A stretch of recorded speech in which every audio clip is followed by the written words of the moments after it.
Peuple congolais, combattant, combattante, résistant, résistante. Depuis bakangaki ndeko Eliezer natikali kosala vidéo te. Pona lingaki na comprendre pourquoi bakangi ye et ekosuka ndenge nini. Nani akolonga, nani akokwea na likambu oyo. Ndeko na ngai Eliezer asalaki musala oyo akokaki kosala. Me Kabila asali soni, asali lisusu soni na gouvernement na ye. Congo tozali dirige na ba gangster, tozali gouverner na ba gouverneur oyo bazali kosala pona population te. Na moi ya lelo yo moto nyonso akomi kosala pona Kabila andima ye, akomi kosala pona ben terrain na ye moko. Soki lelo Kabila longwe ye positionne kozala ndenge nini, Congo ezali lisusu na ndenge oyo ezalaki tata moko mama moko te. Tozali lisusu na sens oyo tosengelaki indépendance te. Tozali dirigé na ba rebelle, na ba mafiose, alors le plus fort akomela le plus faible. Yango ndenge tokomi. Soki botali yango bien, ezala na zamba, ezala na mai, mbisi oyo ya munene ya makasi, amelaka oyo ya moke ya makasi te. Nyama na zamba, akolia nyama oyo ya faible, nkoi akolia mboloko, mboloko akolia nkoi te. Yango yo, makambu tokomi nango. Alors, na problème ya Eliezer ezali ndenge moko. Lelo yo toyoki ba libérer Eliezer. Mais tango ba libérer Eliezer, to sepeli ba libérer Eliezer. Est-ce que justice et salami? Peuple congolais, place bozoba na biso, nyama na biso ezali komona na misu ya batu. Oyo baza kolinga kolongwa na pouvoir te, baza kolinga kotingama na pouvoir, bayebi faiblesse na biso yango oyo. Avatos nalanda na expliquer nanu affaire ya Kassanji et ndeko Eliezer. Na lingi na démontrer bino liboso ke kozala ya gouverneur ya ndeko Alphonse Ngoyi Kassanji na kati ya Mbujimai na kati ya Kasai ezali conflit d'intérêt. Mais Kabila ayebi yango, peti na Kabila achaki ye kuna ezali pona amate population. Po ayebi ke ye akolengela position na ye ya mbongo, akosala nyonso tu oyo Kabila alingi, pe ako exagere pona ndenge ke atingama na poste na ye. Bandeko na ngai, sikoyo tanto ngoko vivre kiaku kiangani kangani, bandeko na ngai mboka ebebi. Qui est Alphonse Ngoyi Kassanji? D'abord, Ngoyi Kassanji, fils de feu Anakle Mukendi Wakanda et de Bernadette Moulanga. Tata nae Anakle Mukendi et maman nae Bernadette Moulanga. Alphonse Ngoyi Kassanji abotama le 12 février 1960 na Nganda Jika na province ya Kasai oriental na République démocratique du Congo. Bokolo kango bien. Abotami na Nganda Jika na kati ya Kasai oriental. Point ya liboso na lingi na faire comprendre bino. Yango wana e azali gouverneur kaka na Kasai oriental. Azalaki vice doyen ya coopération ya ba gouverneur na République démocratique du Congo. Ngoyi Kassanji abalaki mwasi na ye Odette Mbuyi.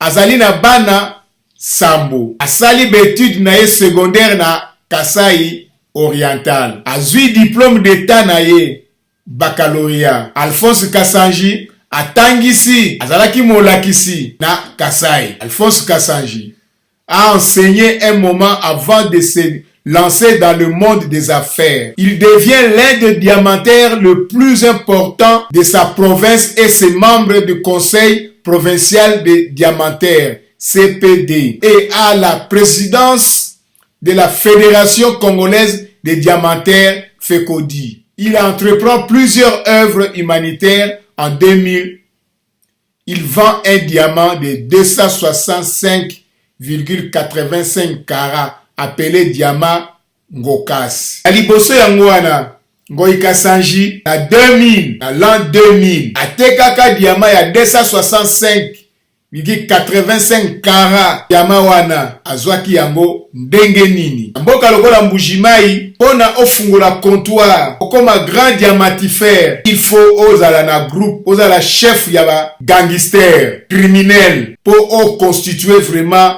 patrimoine na yo. Yo uti na classe, osilisi classe moniteur okoma grand diamantifère. Non, ezali un peu flou.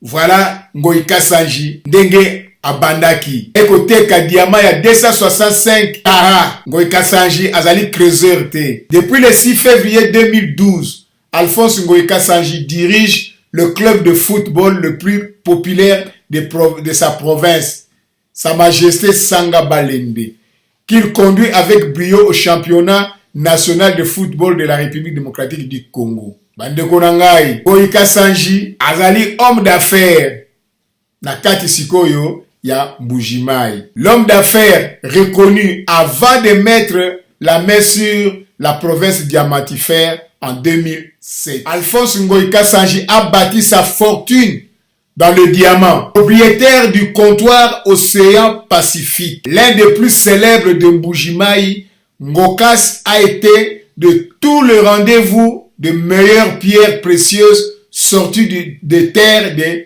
Bakwanga. Bandeko nangai, oyo naza ko tracer bino pour to comprendre Ngoi Kassanji azalaki nani pe akomi nani pe azali nani. Po koi ata alati poso ya meme azali kaka nkoi. Ngoi Kassanji ona a sauvé patrimoine na ye, a comprenaki ke Kabila azali dictateur, il faut akota na service ya Kabila pour à vivre en paix na richesse na ye. Et loko Kabila zobo sana ngwana Ngoi Kassanji azo profiter nde na ye, mais lobi soki Kabila kei Ngoi Kassanji ako sanje maloba. Qu'elle vienne de polygones de la Miba, de creuseurs artisanaux et de trafiquants de bas niveau. On se souvient encore en 2000 de son diamant à plusieurs millions de dollars qui le propulse sur la scène nationale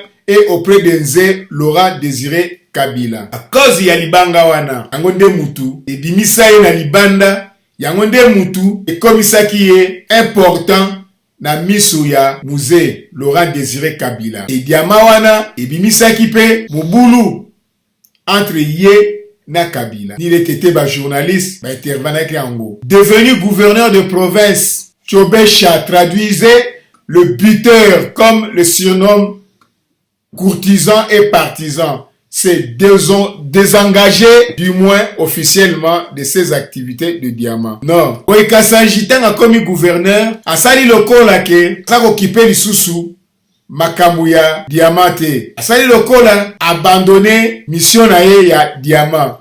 Mais eloko na rotuna, Ngoi Kassanji azalaki propriétaire ya comptoir Océan Pacifique.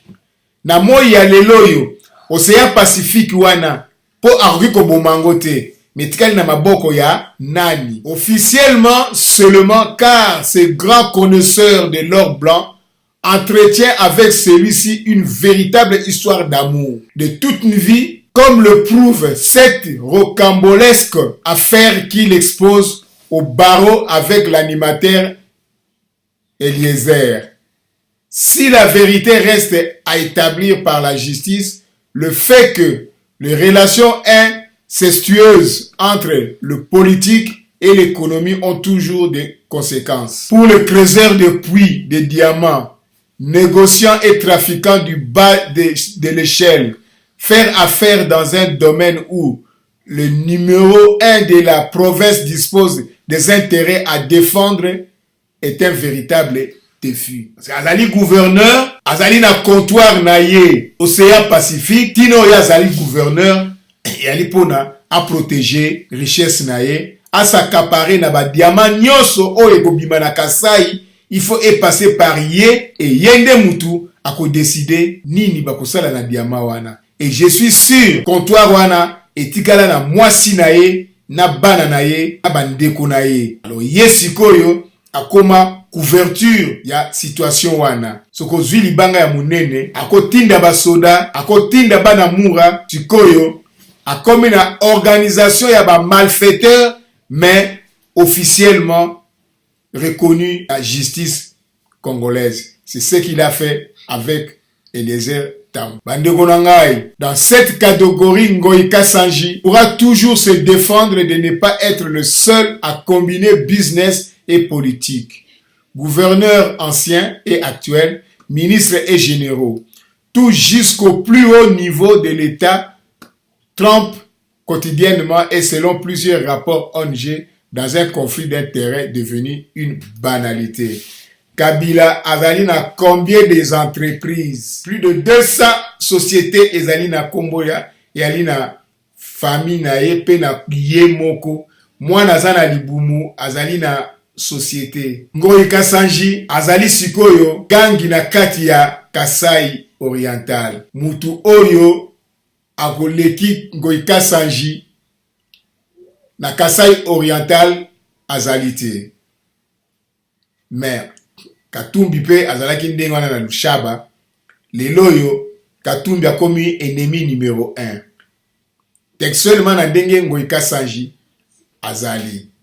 Bandeko na ngai, voilà sikoyo bo comprendre Ngoï Kassanji azali nani, auti wapi, akomi wana ndenge nini, pe azali nani. Tout en étant gouverneur ya Kasai Oriental, Ngoï Kassanji azali na infraction ya liboso ya conflit d'intérêt. Pour gouverneur ya Kasai Oriental, pauvreté ezali na Kasai Oriental ya kosakanate. Alors que ezali mboka ya diamantifère, Ngoï Kassanji azako travailler pour compte personnel. Et comme en République démocratique du Congo, des juges et magistrats se sont illustrés dans la corruption et la concussion, et voilà Ngoï Kassanji et Sika azali protégé et intouchable. Tout est monnayable maintenant.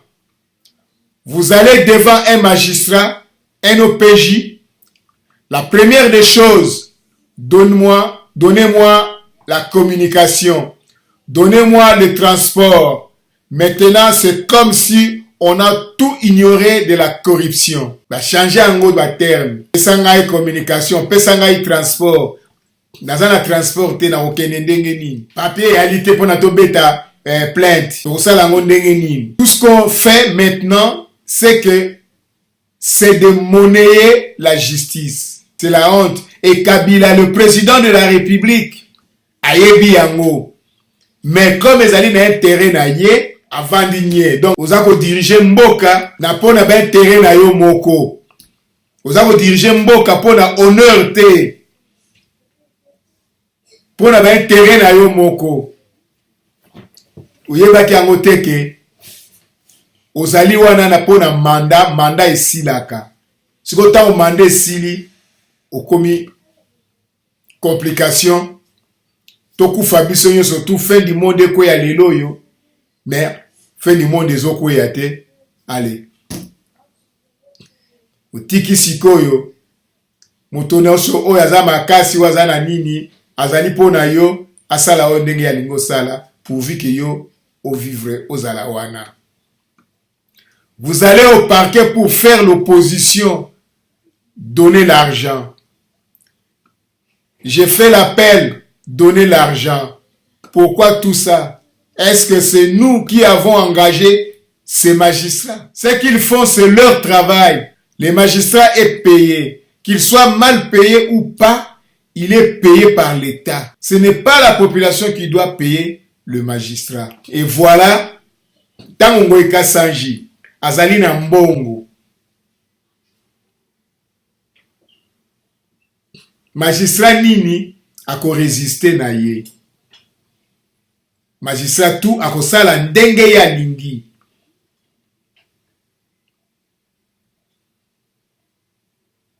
Alors, voilà. Nangana fait comprendre le binoboye ba Ngoï Kassanji azali nani. Bon, maintenant, tu comprendre arrestation ya Eliezer. Na premier point, Eliezer azali arrêté na deux personnages. Personnage ya liboso azali invisible, c'est PPRD. C'est dirigé par Henri Mova d'abord, ministre de l'Intérieur, et Shabani, oyo akomi sikoyo, animateur, il y a PPRD. Alors, le ministre de l'Intérieur akomi animateur, quelle honte. Il est un grand personnage, aux alaki personnalité moko, respectable, sikoyo, okomi kosa la concurrence yona, mende pona koloba, nani ako gagné, na ndenge ya koloba. Okomi biloba loba, okomi talaku, secrétaire particulier à PPRD. Eliezer na ndenge ya personnage oyo, la Fantomas, ya invisible, depuis tosali ba marche catholique, ba bilili ba image nyonso tu oyo eza komonana ya mabe, oyo baza ko bomba batu, oyo baza ko désarmer batu, ko botola batu biloko, Eliezer mutu abimisaki ba image wana nyonso. Eliezer akomi kotambola tina ba Europe, kosala ba conférence, ba tout ça. Ezalaki suko sepelisa ba kabiliste te.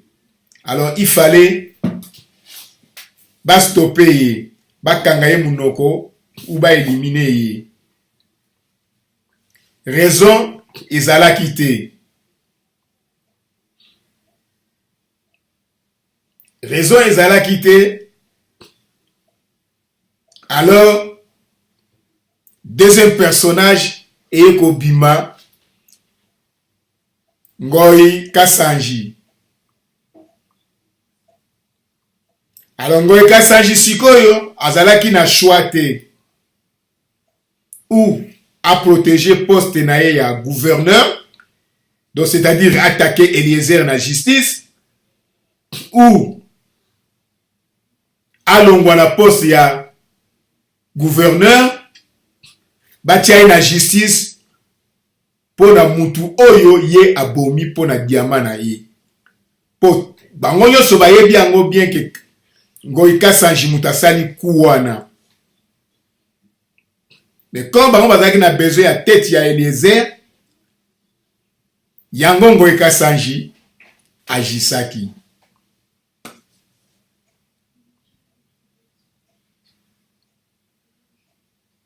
Tolanda bokomona na plainte oyo baportaki Eliezer, bango moko baza kopesa Eliezer raison, bango moko baza komipesa tort, bango moko bazo milakisaki toza na choix te. Pona nini? Alphonse Ngoyi Kasanji a porté plainte pour diffamation et tentative d'extorsion contre Eliezer Tambwe. Diffamation.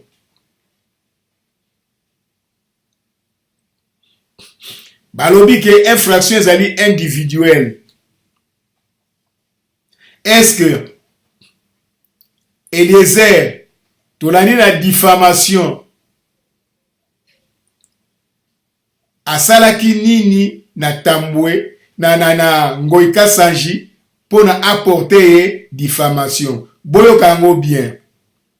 D'après Vincent Ngoyi, le journaliste avait diffamé Ngoyi Kasanji en laissant ses invités affirmer dans son émission du 8 mars que le gouverneur s'était rendu personnellement à l'aéroport de Njili pour ravir un diamant de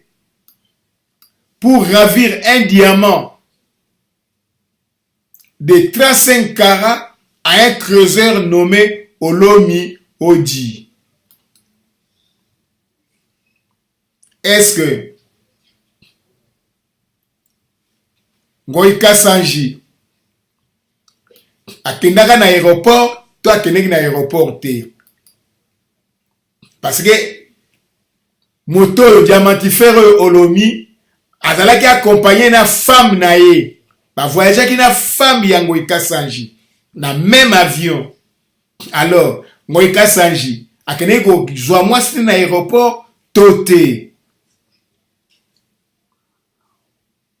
Déjà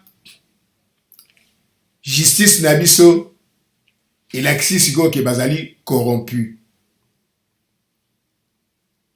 puisque ngo balobi yango bien que laissant ses invités affirmer. Est-ce que justice na biso et convokaki ba invité wana? Non. Ce qui va convoquer qui va inviter wana te, c'est-à-dire ba éviter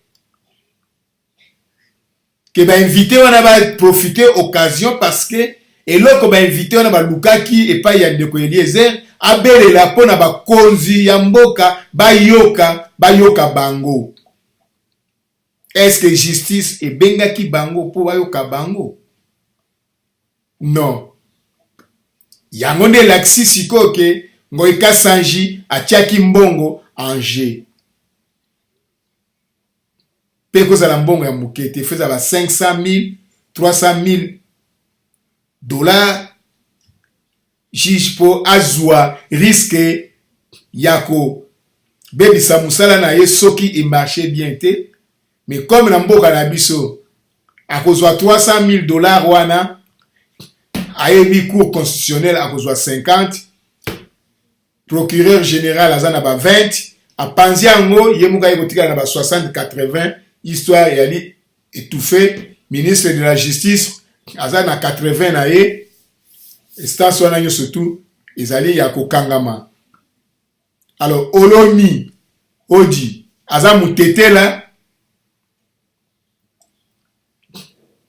Comment se fait-il que un mutetela gouverneur ya Lodja aza mutetela? Tomona ki etango bakeneki na makambo ya nani ya nani ya Wemba tango kufaki na kunani na tango kufaki akene kozwa ebembe ya Wemba. Omalanga Mende azali grande personnalité na kati ya Lodja. Bakoki kotika teke diamant ya 35 carats et puis baboma mutu sa bango bazala na ba terrain na kati.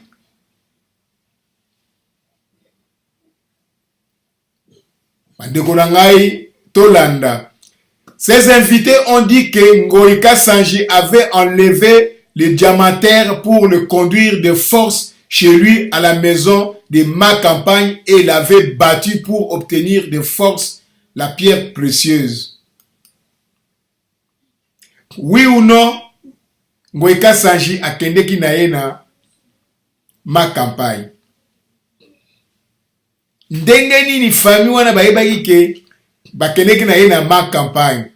Est-ce que azalaki ye moko to azalaki ye moko te na kati ya avion wana yaki na voyage wana yaki?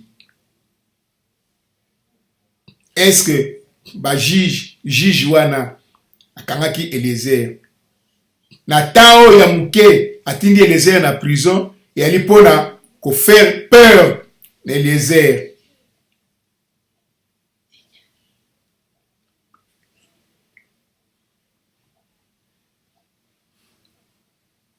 En plus, balobi nini ke journaliste, donc Eliezer, est aussi allé de son commentaire en soutenant que Ngoïka Sanji passe le clair de son temps à Kinshasa en train de batifoler avec de jeunes filles à Fleuve Congo Hotel.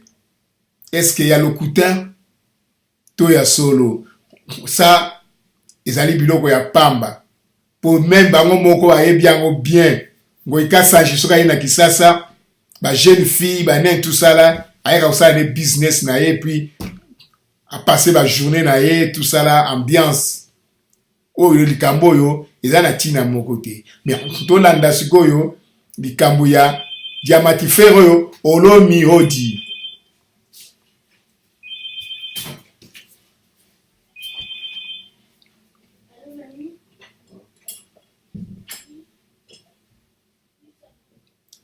En plus, balobi nini ke Eliezer l'avait contacté pour avoir leur version des faits. Bazo reconnaître bango moko. Nazali contre te ndenge batiki Eliezer. Nazali contre te. Mais na kati ya makambo oyo, il y a diamant ya 35 carats ezo monana te, moto akufi. Pour libérer les airs, ils ont un problème. Nazako sepela nango pété.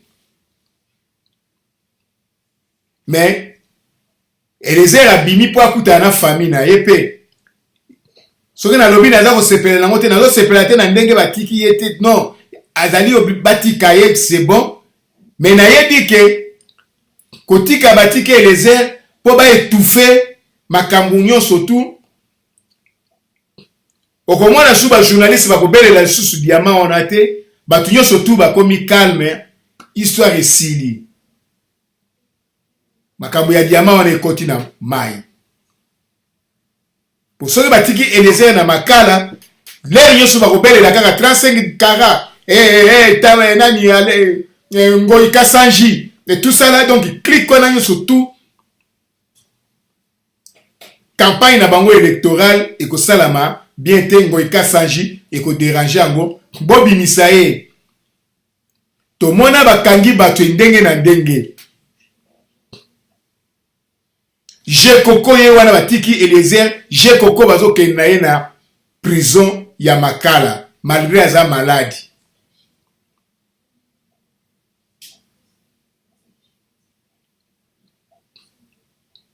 Intervention ya Eliezer ezali te ke pona ba journaliste ba telemi ba lobby yango na batiki ye na ndimi yango te opona bato basali ba marche batiki Eliezer na ndimi yango te libération ya Eliezer uti na au niveau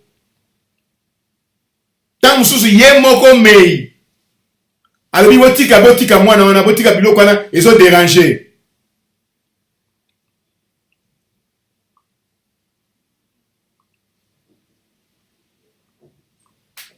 Bon, va reconnaître que Eliezer a contacté qui bango pour va sa version à bango.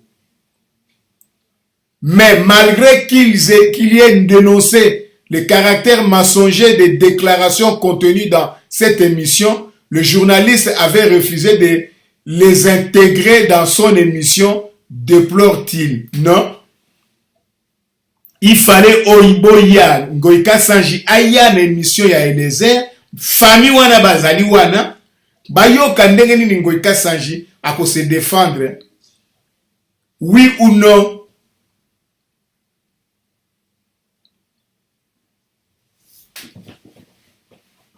Et alors sikoyo l'avocat pour lever son honneur, le gouverneur n'avait d'autre choix que saisir la justice via ses avocats. Pour les avocats du gouverneur cités par Vincent Ngoyi, Ndeko Eliezer a accusé sans preuve leurs clients d'escroquerie, de fraude, de trafic d'influence, d'enrichissement sans cause et de séjours irréguliers répétés à Kinshasa. Voilà, Bandeko Nangai, problème. Et sika ezali yangoyo. Lelo la lobby makambo ya Eliezer pona pesa bino ba point essentiel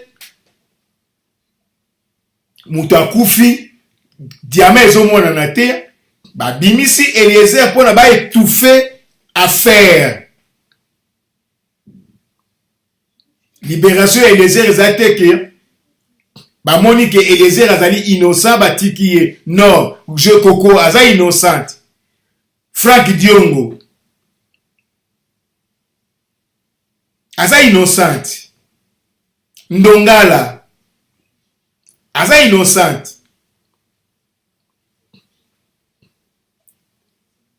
Ba garde corps ya Katumbi baza innocent. Il y a combien des innocents na kati ya makala wana?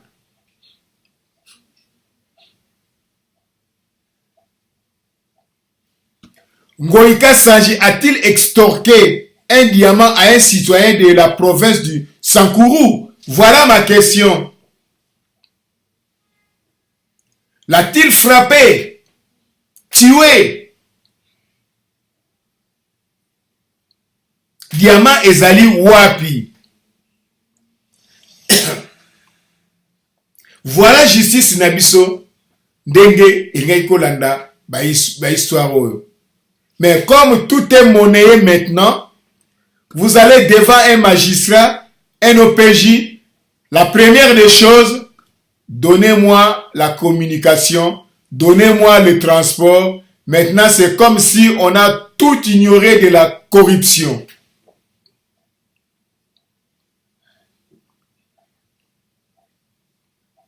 Voilà, bande Korangai, libération ya Ezeziel.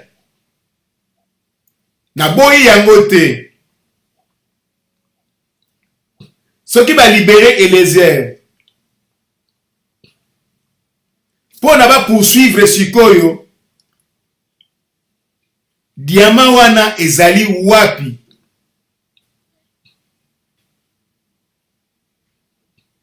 Nani abomi Olomi oti? Nani abomi ye? Akufi ndenge nini? Eba nani bayebi lisolo ya diamant wana? Nani amonaki yango ya liboso? Nani amoni yango ya sima? Dernière personne oyo Olomi hodi akutanaki na ye na lisolo ya diamant oyo nani? Nani bamona diamant wana? Mais comme batu nyonso tu owana bazali batu ya Kabila, bazali protégé par Kabila, bazali ba intouchable, moto ya kufi akei zéro. Eliezer ndenge bimi wana bako récupérer ye na problème mususu yango bayebisi eke ozali na liberté provisoire. Parce que Ngoïka Sanji a craqué.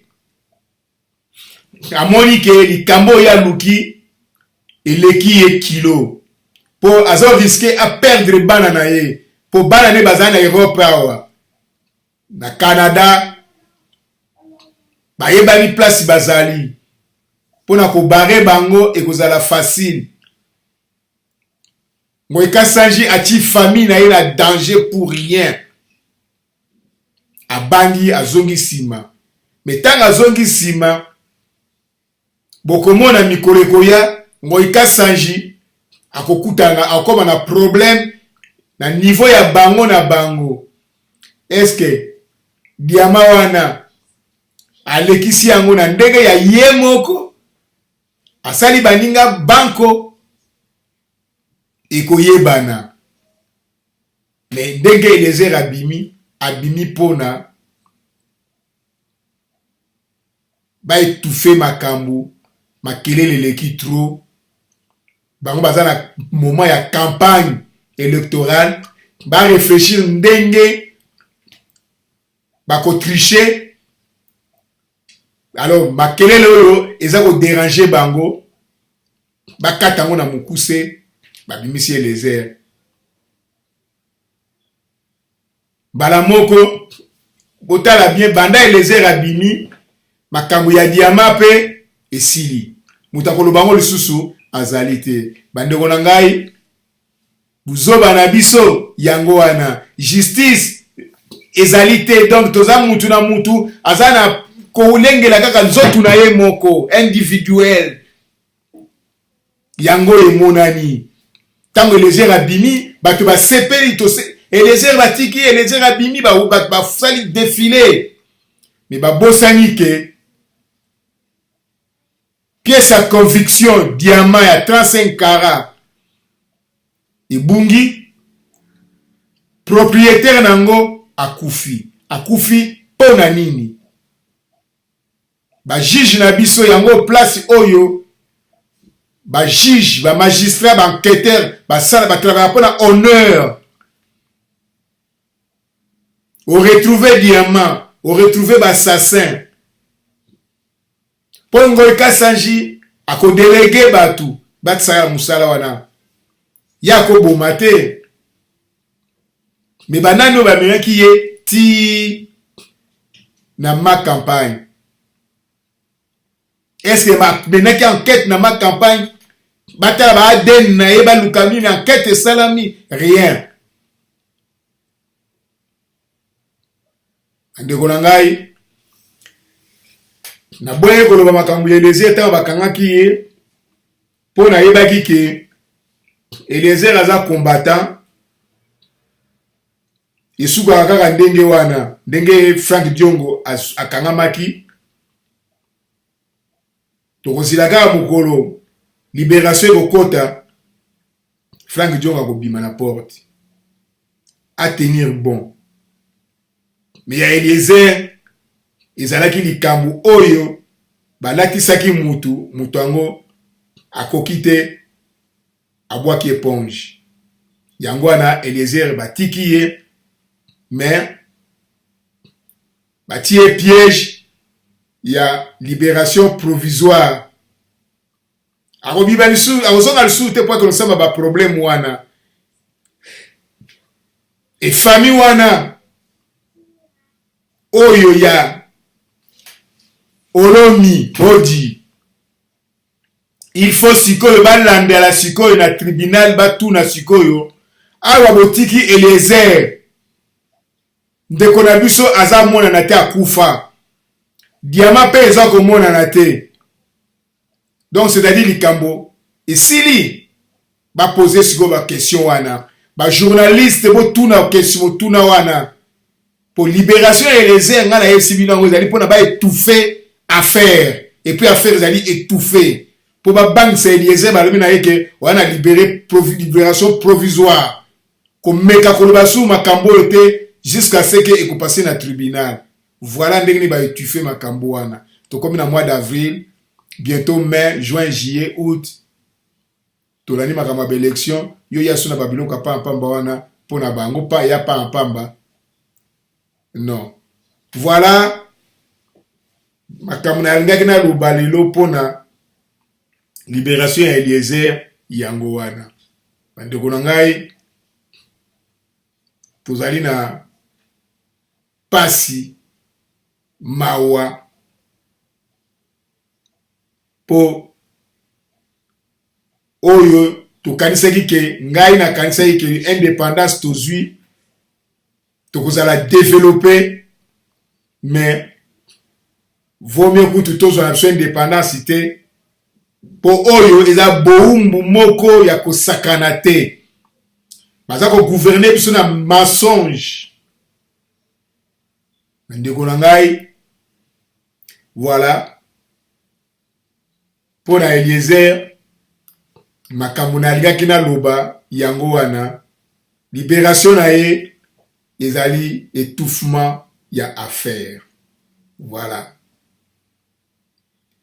après totala moto mususu oyo aza komona biso babolole ezali Corneille Nanga na machine na ye a voter to landelango to comprendre to pema.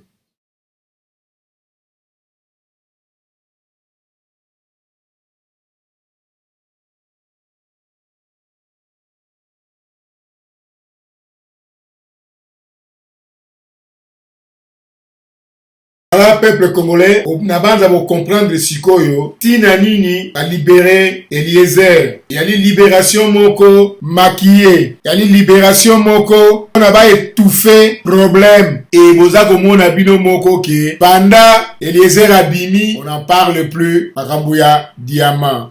Et Sili. Donc, c'est-à-dire que moto oyo akufi akei 0. Sans suite, tokoyeba assassin na été, tokoyeba diamant wana ekei wapi te, et Sili sendenge wana. Mais, n'est-ce pas, le même Ngoïka Sanji est devenu célèbre grâce au soutien des autres lorsqu'il a failli être ravi de son diamant de 27 millions à l'époque des musées. La victime est devenue bourreau sur la même guillotine. Vive la politique Made in Congo. Voilà, peuple congolais, au cannabiso, komi jungle. Kabila, pendant règne na kati ya Congo, Congolais à connaître kaka malheur sur malheur, meurtre sur meurtre, assassinat sur assassinat, injustice. Voilà, ndenge nini bakoki ko gagner élection, impossible. Mais bazako lobake bako gagner na tous les échelons. Tokolanda yango potoyeba ndenge nini. Mais na stingi na mona ba journaliste ba telemela sikoyo justice et salama to mona ba convoquer Ngoïka Sanji na famille ya diamantifère oyo ajwaki diamant ya 35 carats. Justice et attendre bango wana na ndimi bino ba journaliste ya Congo. Mais on a Eliezer, bima ya Eliezer nazana na kati ya doute na bino ba journaliste. Oui, bobimaki bosalaki nyonso to ekokai kosala bomakelele tout ça là, mais problème oyo ezalaki na haut niveau. Mais tango Eliezer abimi diamant et monani assassin a monani libération provisoire jusqu'à quand? Voilà la question à poser. Yango wana ingeta tolanda malembe ata Kabila balandi yango te 2019 ekotane la bango te esika tokolanda ba makambu nyonso tu yango petina balingi kotika pouvoir te po bayebi soki état de droit ekoti mingi bakokangama ingeta.